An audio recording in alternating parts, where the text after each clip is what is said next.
আসসালামু আলাইকুম, শুভ জন্মবার। সবাই ভালো আছেন?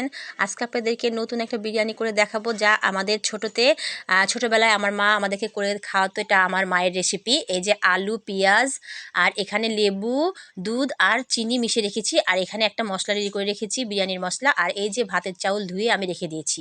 এইটার আসল এইটাই যে আমি ভাতের চাউল দিয়ে এটা বিরিয়ানি করব, যা খেতে অনেক টেস্টি আর ইয়ামি হয়। আমাদের ভাই বোনদেরকে আমার আম্মা এটা করে খাওয়াতো, আর আমরা এটা অনেক পছন্দ করতাম।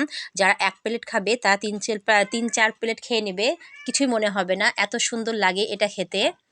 আমি এখানে পেঁয়াজ দিয়ে দিলাম, সরিষার তেল দিয়ে দিলাম। এবার যে মশলাটা রেডি করে রেখেছিলাম সেই মশলাটা দিয়ে দিলাম, দিয়ে ভালো করে মাখিয়ে এটা রেখে দিতে হবে। তারপরে চুলাতে আমি চড়াই দিলাম এটা রান্নার জন্য। এটা রান্না যতক্ষণ না হবে আস্তে মিডিয়াম আঁচে দিয়ে রান্না করতে হবে। আমার মাংসটা সিদ্ধ হয়ে গেছে, আমি সেই ভাজা আলুটা দিয়ে দিলাম এর ভিতরে। আর আমি কিছুটা মরিচ দিয়ে দিলাম, কাঁচা মরিচ। আর চাউলটা আমি ভালো করে ভেজে রেখেছি, চাউলটা দিয়ে দিলাম। এবার এই চাউলে যতটা পরিমাণ পানি লাগবে সেই পানি আমি দিয়ে দিব, ফুটানো পানি।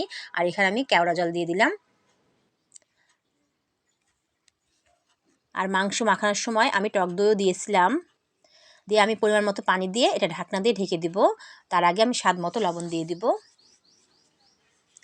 এটা আমার মায়ের রেসিপি, সবাই একবার হলেও খেয়ে দেখবেন, অনেক টেস্টি আর মজা হয়। এই যে দেখুন আমার ভাতের চালের বিরিয়ানি হয়ে গেছে, খেতে অনেক সুস্বাদু। সবাই খেয়ে কেমন লাগবে আপনাদেরকে অবশ্যই কমেন্ট করে জানাবেন। একটা নতুন ভাতের চাউল দিয়ে বিরিয়ানি, যা খেয়ে অনেক মজা পাওয়া যায়। আর এটার স্বাদ যে একবার খাবে ভুলবে না। আল্লাহ হাফেজ।